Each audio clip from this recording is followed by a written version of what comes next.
तिला चवांगी डोळ वाकी पायात घोळ जटा धरणीला लोळण मोर पोतराज खेळ तिला चवांगी डोळ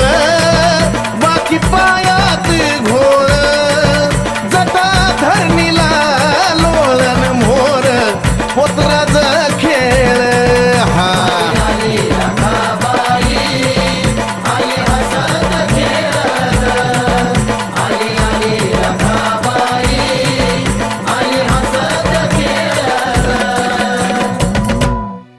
माय डोळ्यात घारोळी कशी ठोकत यारोळी दिसे रक्ताची थारोळी आणि घेती दैत्याचा बळी